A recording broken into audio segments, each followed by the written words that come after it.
There we go. And good evening, everybody. Welcome to Hoops HD's Bracket Rundown, the podcast where we reveal our consensus Hoops HD bracket live on the air, recording this Thursday evening, February 25th, although the brackets here are going to be live through Wednesday.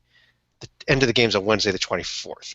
If I got that right, though. I'm your host, Chad Sherwood. Joining me, first of all, the NCAA's #1 puppetologist, David Griggs. David, how are you? I'm doing really good, and I'm really excited. You know how much I love these bracket shows, and we've had an exciting night already. We're going to have a real quick recap, I know, before we get started. I don't think anything that happened tonight affected the bracket, but still sort of an eventful night. Probably the only game of real note so far tonight was Seton Hall with a nice win over Providence. A few games going on late that are not going to be factored into this. Watching UCLA Cal right now. We're watching Utah demolish Arizona State. A few other games like that. But also joining us, John Salika. John, how are you? Oh, I'm doing quite well, Chad and David. And just like primary season is now upon us, we're starting to get into championship week season with results in the Atlantic Sun coming in, which we will may or may not allude to later in the show. Yep, you're gonna actually that's a good point. Start paying attention to our Hoops HD website sometime later tonight or tomorrow or Friday morning. The Atlantic Sun tournament bracket will be on there in our conference tournament tab. And David, I think we're actually going to pull up the website. Can we get that up there on your screen? Yeah, we got that. It's I believe it's on there now. Okay, here comes the website right now, and David is showing us that if you look up top there before, you see the little tab for conference tournaments. That's where you can check out the ASUN as it bracket gets released, and the rest of them will be coming soon. But we have this tournament survival board up. And David, what is the tournament survival board? Well, it is, and you're looking at it right here. This is a special treat. It is one of the most valued and relied upon resources that is available to the community. And you know, we always say that people get confused. Like, well, your survival board is not on the team sheets. No, it's not on the team sheets. But what it does is that the committee can come to this site, look at this page, and decide. It tells them really what team sheets they need to be looking at. Other news, you know that in the past they'd always met in Indianapolis. They're moving to New York for media reasons. I guess they have better internet in New York, which means they'll have even easier access to this survival board page.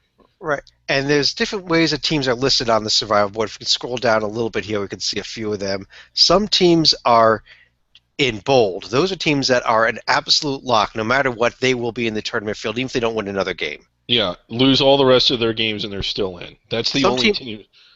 Some teams are in italics. That means that they are still alive to get an at-large bid. Now, they might not get an at-large bid. We see a team in there like, for example, I'm looking at Texas in there, not in bold, only in italics. If Texas loses the rest of their games, there's a chance they may not make it. Right. I'm also seeing a team like Kansas State in there. If they win the rest of their games up to, but not including the final of the Big 12, they might make it. Right. So those type of teams are all in italics. And we update this, you know, with championship week coming next week. We update it as we go along, and we're actually pretty much every day from here on out. Right? Yeah, and we're going to update it tonight. So that way, whenever the committee looks at this page, it's up to date. I mean, it's a very important that we update this every day. Well, it helps the committee out. One other type of team on here is the teams that are regular type. For example, I'm seeing Campbell, Charleston Southern, Coastal Carolina. Yes. John, you know what those mean? Lose and you're done. Yep. Only way in for those teams is through an automatic bid. Yes. Now, we have an update right now as of 9:30. Oh, wait a minute. Chad, you have an asterisk here. I think we need to explain. Oh, and there's an asterisk there. Of course. Well, yes. Because heading into tonight's game, there were 329 teams remaining alive with a shot to win the national championship. One of them is the Grand Canyon Antelopes, and that's why there's an asterisk. Oh, okay, yes. We just want to be clear here that there's a chance that Grand Canyon's coming off the board even if they win the remainder of their games, because we're still waiting for the call back from last night's Under the Radar show on my cell phone here from Mark Emmert. We got his voicemail last night. Hasn't gotten back to us yet. Right. We're trying to get this waiver here in place. But thankfully, no cease and desist letters have come back from the NCAA either. Not yet, but if they sent them by mail, it could be sometime next week. We'll see. But if anyhow, David Briggs' name's on a cease and desist letter, we are framing the damn thing. Anyhow, we actually have an update to the board as of tonight. As of 9:30 tonight, we may see a couple more teams come out in the Ohio Valley as games get played out the rest of the evening. So if you're looking at it tomorrow morning, the number may be a little different. But as of going down to the Summit League here, because I believe. Yeah, right there. You see there are 9 teams in the Summit League. By virtue of South Dakota winning earlier tonight, Western Illinois has the team that won at Wisconsin has been mathematically eliminated from qualifying for the Summit League. Tournament. So, Dave, if we can update the screen here, we will see what happens. Yes. Okay, and we are, and you see, I mean, the Summit League it's down to 8. Western Illinois is gone. So and now the committee knows not to put Western Illinois in the tournament because and if you scroll on up, we can see the and if you scroll on up, you see there it's down to 328 teams. So again, we are constantly updating this page, and now the committee knows not to put Western Illinois in. And it's important that we stay on top of this because, Chad, what would have happened had you forgotten to take Western Illinois off? There is a chance that Western Illinois could have been put into the field, and that could have been disastrous. Yes, yeah. I mean, we don't want that. Just a few minutes here. We'll probably not update until after the show's over tonight. But Jacksonville State also on the verge of falling off our board as well tonight. They're probably going to be the only team that falls off tonight. But if you check the board in the morning, you'll see that. But we want to get into our real topic for the night, which is our bracket. What we've done is we've asked the staff members here at Hoops HD to provide us with their seed lists. Both of you, myself, our colleague Warren Nolan also submitted seed lists for tonight. Warren, we thought was going to be joining us. Maybe he'll hop on a little bit later tonight. But I've taken those seed lists, put them together, cross-country scored them, and come up with a master seed list that we then bracketed. And what we're going to be doing is revealing that bracket on the air right now. And what I'm going to be doing in about 2 seconds, the bracket itself should show up on my screen. Maybe not. Not yet. It's still. Oh, there it is. I see it. All right, there it is. That's it. That's the bracket, and there are all the teams. Mm-hmm. All right. So what do you think? Well, any final thoughts from anyone? Oh, wait, we got to actually show what teams, don't we? Oh, yeah. Okay. Let's get right on into it, though. We actually ended up with an absolute dead heat between the 4 brackets that were submitted, which by virtue of the dead heat, I chose the winner of, and that was between who was number 3 and number 4 overall. But it was unanimous for 1 and 2 overall. Really? Kansas number 1, Oklahoma number 2. Everybody agreed on that. Between Villanova and Xavier, it was a dead heat. And Villanova, I gave the tiebreak to. You pretty much have to, don't you? They're higher in the standings, and although Xavier did just beat them, their common opponents, Villanova's ahead.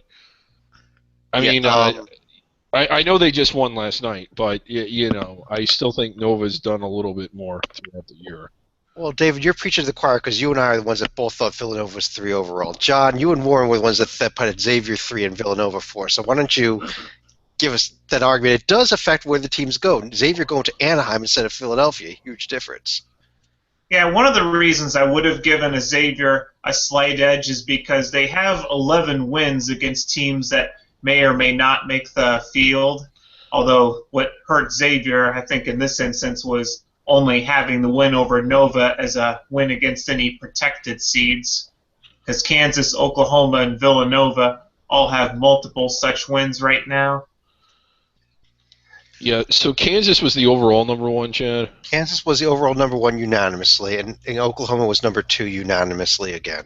And I think that's a pretty clear slam dunk in both those teams. It is, and I mean, Kansas has some things. I mean, they do have the 4 losses, but their losses were West Virginia, Iowa State, and Michigan State on a neutral floor when they weren't at full strength. The only one that kind of has you scratching your head a little bit as far as the number 1 overall was at Oklahoma State, but they're going to avenge that later on. But, the 2 wins over Oklahoma, the win at Texas Tech is looking a lot better. I mean, I'm big on Texas Tech, have been all year. You all didn't believe me, but I like them. we'll get to Texas Tech later. The sweep of Baylor, the win at San Diego. This is just a really, really solid profile for Kansas. Absolutely, and Oklahoma, probably just as solid, other than the 2 losses to Kansas. Yeah, and they're a little lower. I mean, again, I realize conference standings don't come into play that much, but common opponents do. And this is a true double round robin here in the Big 12. And if Kansas finishes ahead of them and beats them twice, you kind of have to. Don't you kind of have to put Kansas ahead of them? Yeah. You have to. But I think that Oklahoma is still number 2 overall. Oh, I agree as well. Yeah, the fact that they all have double round robin conference schedules, this is just a coincidence here. Well, yeah, I mean, good call, John. That is interesting. The two major conferences with the full double round robins are the 4-1 seeds, but Yeah. I mean, we've had the same format for a few years now, and this is the first time we've seen this. So I think it's more of a coincidence than anything else. Uh-huh. But let's go on and reveal the 2 seeds, and we'll see them coming in here with Michigan State, North Carolina, Virginia, and the Oregon Ducks slipping in there. Ooh. The exact order was Virginia was number 5 overall, followed by Michigan State, Carolina, and Oregon. David, you came in with a whoa, so let me go with you first. I'm a little surprised that I had Oregon all the way down on the 4 line. That's one of the teams, and again, I like their win at Utah. I like their win at Arizona. But when you look at some of their losses, UNLV, Boise, Stanford, Oregon State, who might be a bubble team, it just doesn't scream 2 seed to me when you look at their entire profile. I mean, I like this Oregon team. They're certainly capable of playing and beating good teams, but there's some others that I would have had ahead of them. Well, I'm one of the ones that had Oregon up here, and what I look at when I look at this is 9 top 50 wins, 3 of them away from home. They've got another 7 more wins in the top 100. That's 16 top 100 wins. That's what we call a shitload of them, David. Well, no, this is what we call just you being wrong, voting wrong, and that's why they're up here. Okay, so we discount the fact that they've swept Utah. We discount the fact they won at Arizona. We discount all that stuff. No, we don't discount that. But that's why they're on the 4 line. And as well as the fact that they are in first place in a pretty darn good Pac-12 conference. I mean, it's pretty good. Yeah. Okay. The other teams here, Virginia and North Carolina, the 2 ACC teams, I don't think there's any surprise that both of them are on this 2 line. Michigan State was a team. There was a bit of a discrepancy here in the voting. Unfortunately, Warren's not with us. He had Michigan State down on the 3 line. John, you and I both had Michigan State number 5 overall at the top of our 2 lines. You and I both agreed with that. So I'm going to give you a chance to tell David why he's wrong to have Michigan State a little bit lower than that, although it's still on the 2 line. Yeah, let's not also forget that Michigan State had been number 1 for a good part of December early in the year, but didn't really stumble until Denzel Valentine had his injury. I mean, prior to conference play, they had notable wins against Kansas, Providence on a neutral floor, also Louisville at home, and they also had the nice win against Maryland at home. I mean, the only real stumble that Michigan had was that's a conference game, John. That's a conference game. Maryland.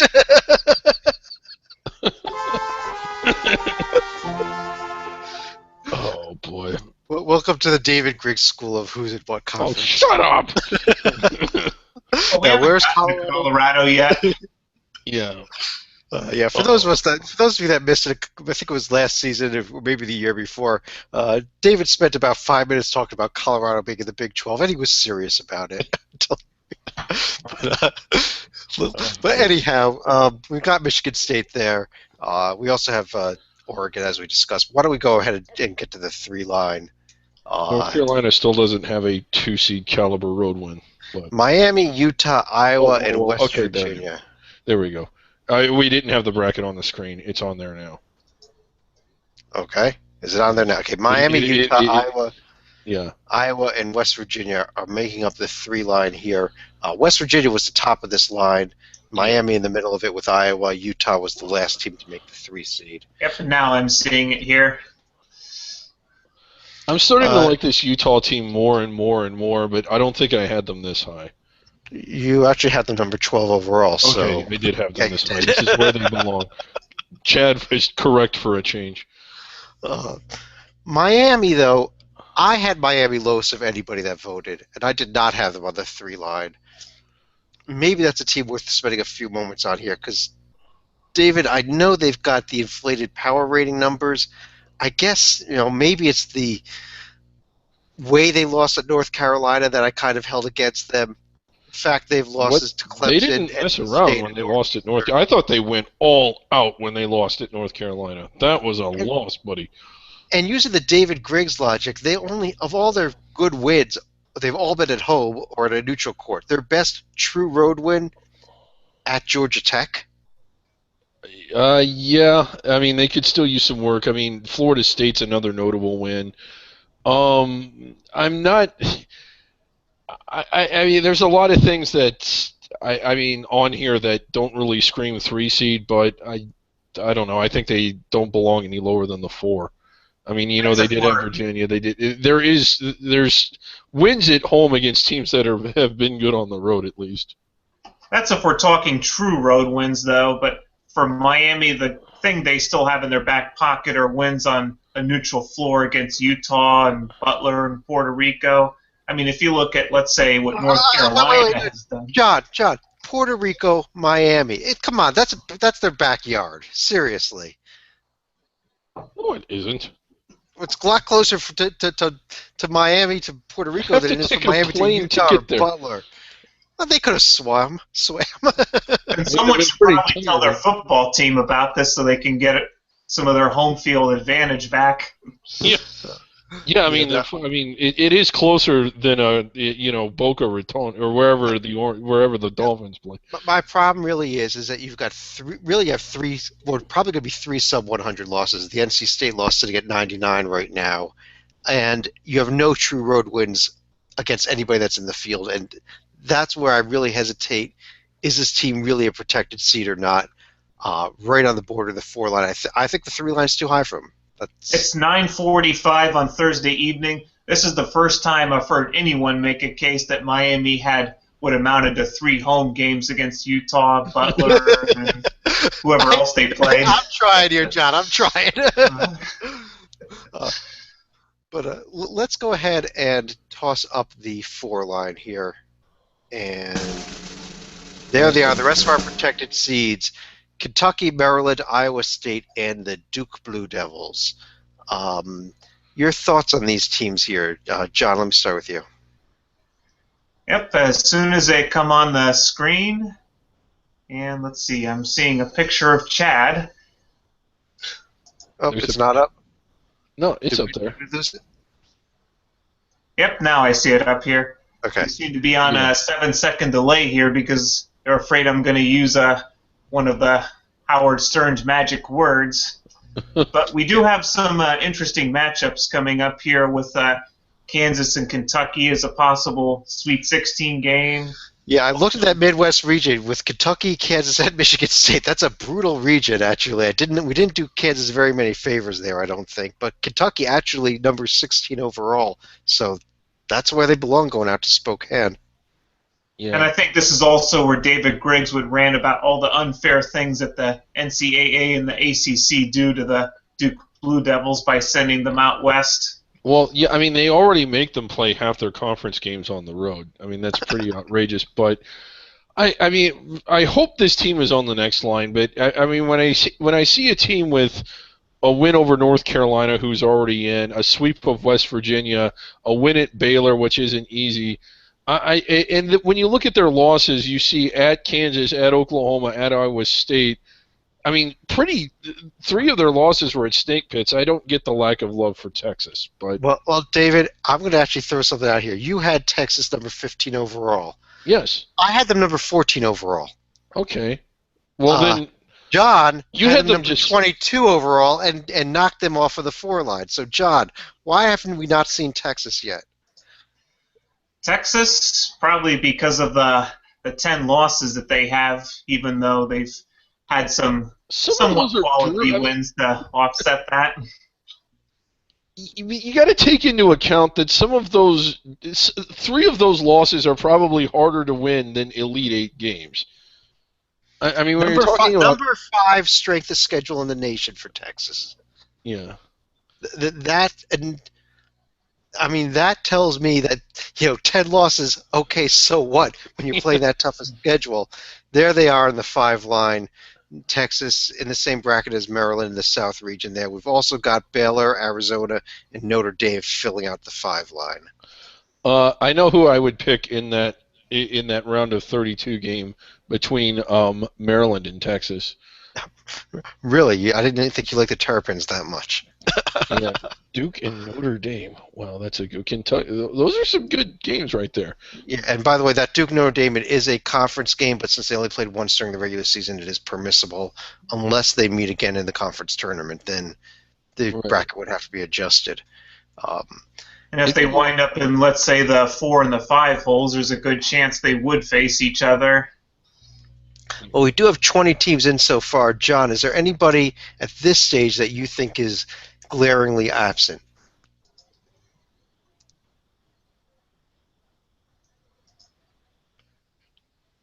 Maybe? John. No? John. Yep, that should tell you that I'm not having any objections so far. All right, then why don't we go ahead and reveal our 6th line also here as we reveal Indiana, Texas A&M, Dayton, and Purdue. I would like to start with this Indiana team.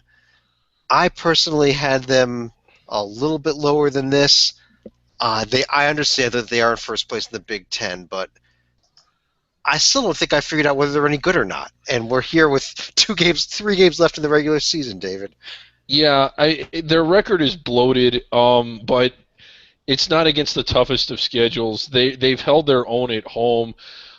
There is some stuff here that I do like. They had the win over Notre Dame. They had the win at Michigan. I mean, there's things you can kind of point to that indicate that I think that they are. The 6 is about where I think they belong. All right. They have, in terms of true road wins again, at Michigan, their next best road win at Nebraska. Yeah, and I mean, you could make a case that they should be even higher. Okay. How about this Purdue team? We have them down here on the 6th line. I've seen people argue that they should be a protected seed. We didn't really have them very close. John, is there a reason you had Purdue down around this range? Purdue down around the 6 line. I actually would have had them around the 5 line. I would have had them a little bit higher, probably because of some of their wins earlier in the year against Pittsburgh and Wisconsin, even though we didn't know at the time just how good they were going to be. But the reason why I suspect they were lower is because they only have 4 wins against teams in the field that are going to be surefire tournament teams. Florida is very much bubblish. Vanderbilt is very much bubblish. Ohio State, they're rebuilding. Not if you're an Ohio State fan, you think you're making the field right now. Not fast enough. They better start building quick. Okay. We also got Dayton in there. We've spoken a lot about them. Texas A&M as well. After the big win in Kentucky, they kind of stopped over Kentucky. They've stopped their bleeding. Yeah. Talking about, just real quick about Dayton, Kendall Pollard has been injured. They have been noticeably worse without him. God, the last week. They had some head scratchers even with him, though. I remember that game against Miami, Ohio that they barely pulled out. If you have not watched the overtime between St. Louis and Dayton, your retinas will thank you if you do not. It was so laughably bad. You knew what SLU on any case was going to do, and you knew it wouldn't work. And then to see them do exactly what you thought they would and have it not work, it was laughable. It was great. But anyway, Dayton, I don't know. They have a pretty strong profile. Their paper is good, but the last week they just haven't looked it. So we've dropped them a little bit because we had been putting them as high as 4. Some other team. Who else? Purdue. We talked about them. What about Texas A&M, Chad? Remember your former number 1 seed, Chad? That's okay. They bounced back. Like I said, they bounced back. They got the win over Kentucky.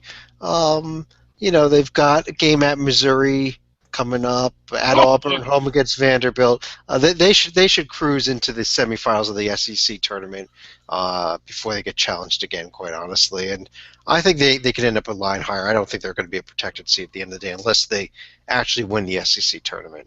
Right. Well, if they're a line higher, then we can hopefully, in Texas gets on the 4 line where they belong. You can pair them. Well, they played this season, so. In the round of 32, they could play again. Yeah, they could. On the 7 line, we've got a pair of Pac-12 teams in Cal and USC, along with Providence, and there's Texas Tech, the fastest, hottest riser in the nation, all the way up to a solid wearing white jerseys now in the 7 line. That's one of the high risers. Yeah. Providence, again, this was before the loss tonight. I probably would argue that they may need to fall another line after the loss tonight just because of the way they've not been playing very well. But right. And we're starting to get into the territory, and you start to see this around the 6 line. I mean, the 6 and 7, you could move them around, but everybody's starting to have something that's a little bit wrong. Cal, they did pick up 2 big road wins last week, and in my opinion, it totally changed the complexion of their profile. I had them barely in on the bubble to onto the 7 line. But they still don't have a whole lot of road wins. Neither does USC. Providence getting. I think Providence will, lose a couple more games and then win the Big East tournament. They're just that schizophrenic. And so let this be a lesson to other bubble teams as well. I mean, if you're able to take care of your own business like Texas Tech, California, and Wisconsin have, you are going to keep going up. Well, if you don't take care of your business like Providence, right?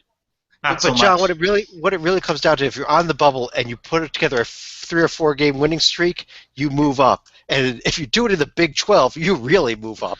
Yeah, and that's the thing. Like, I mean, not all bubble teams have the same kinds of opportunities. These are all power conference teams. They're all in multi-bid leagues, and they all get shots at quality wins. A team like Little Rock doesn't have these chances. And again, I would just like to reiterate that how well Texas Tech has been playing and how big I've been on them all year long. Listen, David, we're going to go back to the podcast earlier. We need to move on. You laughed at me about Texas. We need to move on. I never said that, by the way. And don't you hate people that just keep looking backwards and not forwards? I mean, Chad's wanting to go back. Wisconsin, St. Joe, South Carolina, Syracuse. Here's the 8 line. Oh, there's the 8 line. We've got the Badgers in here, another team that's been rising fast. Syracuse here on the 8 line. Maybe a little bit of a surprise. I'm more surprised by Joe's. I think Chad has the USC's backward here because South Carolina belongs in Raleigh and USC belongs in Brooklyn. Yeah. Why does USC belong in Brooklyn? I'm not gonna. Maybe I don't okay, wanna go there. Can we just again? I would again like to point out that Chad Sherwood is no fun. I mean, this is not a surprise to anyone. First, Joe shouldn't be on the 8 line, but since they are on the 8 line, send them to Brooklyn to play Villanova. But I think if you look at my profile, I think it's more important that we have North Carolina and Angry Frank playing each other in Raleigh. Yeah, the real committee doesn't. They claim they don't, and I believe them. Try to work out matchups, but they should, and I guess Chad doesn't either. No, I don't. I didn't even realize it until you pointed out to me that we could have had a potential Villanova-St. Joe's second-round game there. Gave you Kansas, Wisconsin. Gave you Xavier, Syracuse. Come on. I really like this whiskey team. I had them up this high. I wasn't sure if anybody else would. I wouldn't be surprised if they played their way even higher than this before it's over. They're playing very well right now. Yeah, you and John both had them exactly at number 28 on your list, so yeah, they're right up there. But let's go ahead and show the 9 lines. Start revealing some matchups here. Wisconsin gets Seton Hall. Joe's gets Pittsburgh. Ooh, South Carolina, UConn, and Syracuse versus Colorado. The Buffs getting in there at the 9 line. John, your thoughts on the 9 line? Yeah, I would say Colorado definitely helped themselves last night with the win over Arizona because they really needed to get some notable wins against teams that are likely to be making the field. And I had Colorado not around the first 4, but getting perilously close. But if you look at teams like UConn, Pittsburgh, and Seton Hall, I would say Pittsburgh is an example of a team that's trending downward, but teams like Seton Hall and UConn, they're trending upward and still have some room to improve their seed lines depending on how their final 2 weeks go. Yeah, and Chad, well, let's talk about the rest of the line, but we have 36 teams in, so let's not forget to say what that means. Yes, what it means we have 36 teams in is that we've had more than enough for a bracket and we shouldn't bother putting anyone else in. Right, and hopefully none of these teams win their conference tournaments, not a single one of them, and we won't have to put anyone else in. But what it means when we get to 36 teams is there is guaranteed at least 36 at-large bids. So if, as David just said, none of these teams won their conference tournaments, every remaining team in the field will be an automatic qualifier, and there will be no more at-large bids. In fact, those last 4 teams we put in there, Seton Hall, Pittsburgh, UConn, and Colorado, would be playing each other in the first 4 games. Right. In reality, we probably have 6 to 8 teams that are in on this list that will win automatic bids, opening up another handful of spots in the field. And in our bracket here today, all 4 10-line teams, it's not until we get down to the 11 line that we start having our first 4 games. But let's go ahead and show the 10 line. Got Michigan playing Cal, Cincinnati against USC, Oregon State against Providence, and Butler against Texas Tech. I'm surprised Cincinnati is in this high. They're in this high, David. I will tell you this: Cincinnati, the very next team below Cincinnati, was our first 4 teams, so they just missed the first 4. So they're not really that high. Okay, yeah. They were our last at-large team to avoid the first 4, and Butler right above them.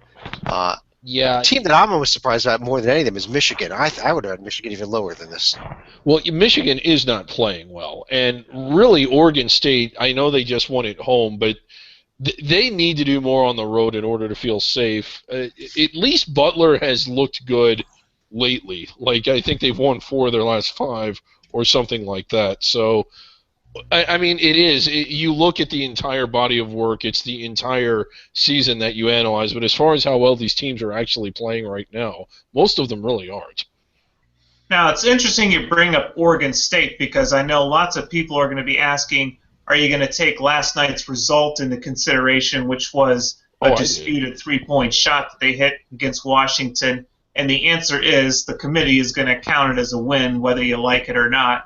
I'm going to count it as a win. I could care. I know it's a disputed win. I don't really care if it's a disputed win. In my view, it's a win. If Washington wanted to win that game, they should have found a way to score 2 more points somewhere else during the game. Yeah, it's not a win that gets them that much credit. Washington isn't exactly a road warrior, so it's not like it moved them up 2 or 3 lines. But it was still important for Oregon State to hold serve because they're still a game under 500 in the Pac-12 right now. Right. Well, we're going to go ahead now and reveal the 11 line, which is going to complete all of our at-large bids. There are 2 automatic bid winners in here also. Here they are. The automatic bid winners, Little Rock and Wichita State, who were sandwiched in there. Tulsa. So they were sandwiched, so they were inside the bubble. Yeah, let me read out the order here. Tulsa was actually the highest rated of these teams here. Wichita State came in right after Tulsa. Temple was the second highest. Tulsa and Temple being in the same conference are not playing each other. I had to split them up. Then came Little Rock, actually at number 44 overall. Alabama and Florida, the last 2 teams that made it. Florida being the very last team in.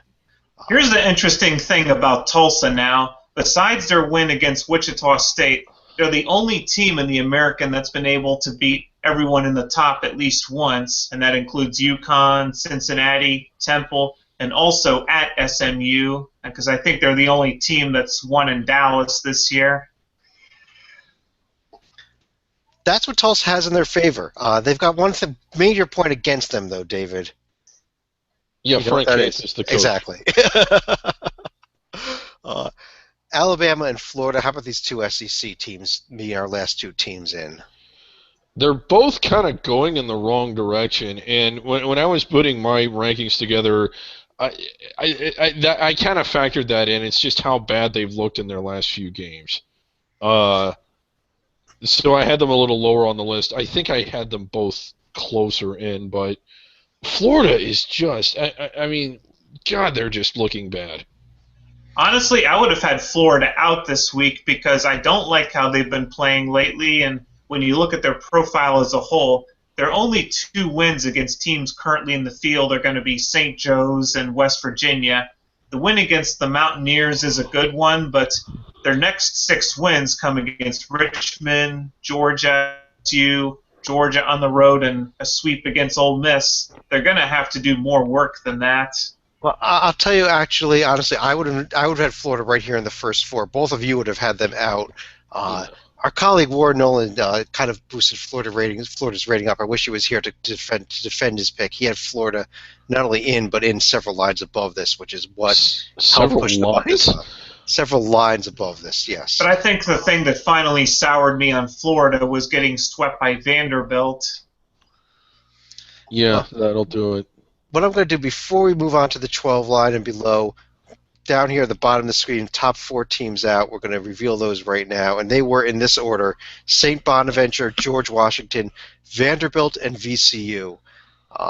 Let's start with talking about the Bonnies here. David, I think you like them, did you not?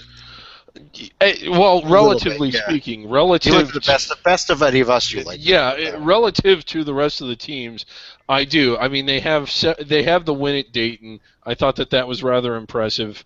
And there isn't, outside of the Temple loss, and God, is that bad, there isn't a whole lot of bad on their profile. I'm trying to pull it up here. I'm not having any luck. I think you meant LaSalle, not Temple. Yeah, LaSalle. I'm sorry. Thank you.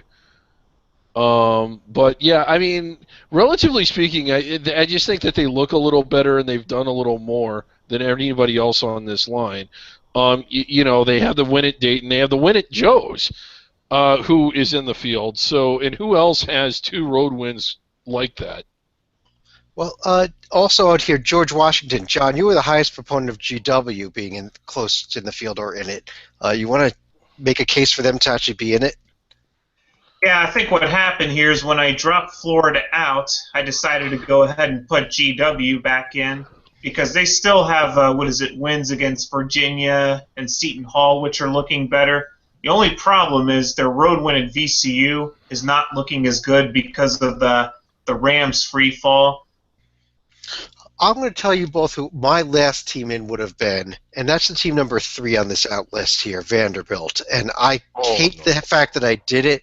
But when I look at their profile, that win they picked up this week at Florida, and I know Florida I don't think belongs in the field, but it was a top 50 road win, which is a huge hole they had in their profile.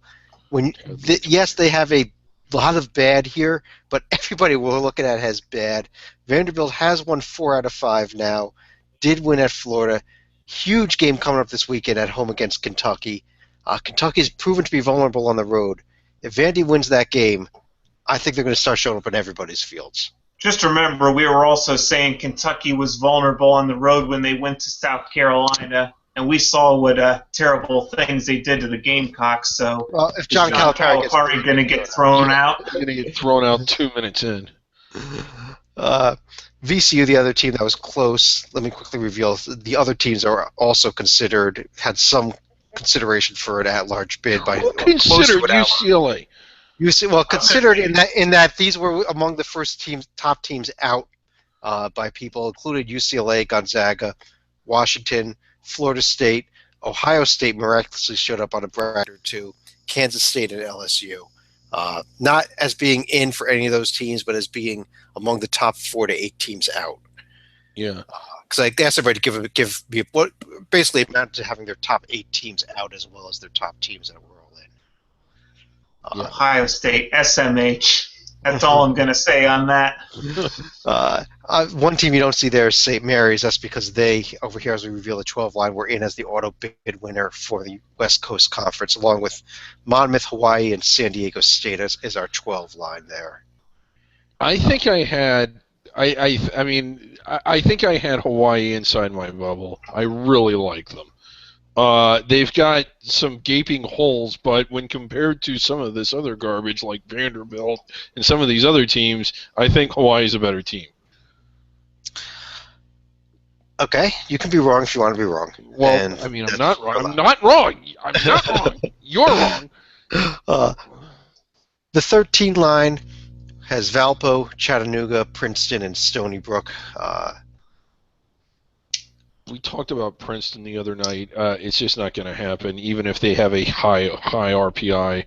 And honestly, it shouldn't. I mean, I can't speak for the actual committee, but I don't see them taking them. Like Stony Brook a lot, I don't think it's impossible to make an at-large case. Valpo and Chattanooga can play like an at-large team, but they haven't done it often enough. The 14, cannot be modified. Okay, let's fix that here. Okay, number 14 line. We've got Akron with an in-conference rivalry against Miami. They just lost. They just won that game. Oh, wait, the other Miami. I'm sorry. Okay, Akron, UAB, Fort Wayne out of the Summit League, and UNC Wilmington in here. That may turn into Hofstra now that UNC Wilmington actually lost at home tonight to Hofstra, but for now, for this purpose of this exercise, we had Wilmington as the Colonial champion. Quickly go through the last two lines here. On the 15 line, we had Belmont, SFA, Montana, and New Mexico State. And on the 16 line, should have been Weber. We got Kansas has the winner of Winthrop and Bucknell, Oklahoma the winner of Texas Southern Wagner. We also got Hampton and North Florida. I filled in these last lines here, and I decided to flip-flop Hampton and Winthrop. I just think that Hampton's actually played a lot better than Winthrop, right? He's the Big South champion right now. So I moved the MEAC champion out of the first four. Okay. But any other thoughts here on the bracket? John, I know you want to make a case for Weber State. You realize we did discuss last night the fact that their star player is out indefinitely, but go ahead. Not to be a spoiled brat, but I was going to reiterate again that South Carolina and Southern California need to be flip-flopped in this bracket. Okay. Okay. David, your thoughts on the bracket as it came out? I do. I mean, where it stands now, and again, we're doing it as we think it should look, as if the season ended today. There's no attempt to guess the actual committee here, and there's certainly no attempt to guess the future here. But if we are guessing the future, I think I think Whiskey is going to move up a lot. I really like how they're playing. I think that they're potentially dangerous. When I look at the teams that I think that are going to move the most, I think Wisconsin is probably at the top of my list. I wouldn't be surprised if they ended up 6 or 5 or something like that before they're done. I'll put it this way. I would not be surprised if Wisconsin is playing on Selection Sunday. They may not win the Big Ten tournament, but I could see them in the Big Ten tournament finals. Well, they've won at Michigan State. They've won at Maryland. Or did they win? I'm sorry, they won at Maryland and they've won at Iowa. Right. Yeah, Michigan State, I think, is starting to bounce back and is probably your best team in the Big Ten. Maryland is about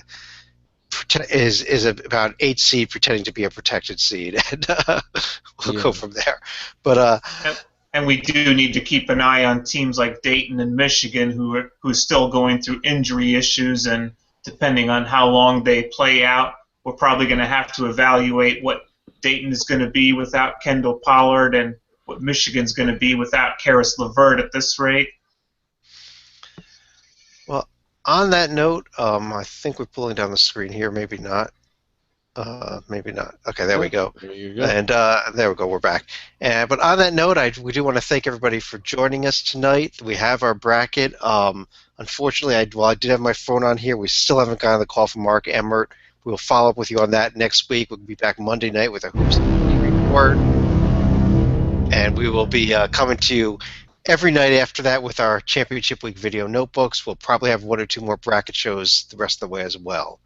But thanks for joining us, everybody. We'll talk to you real soon.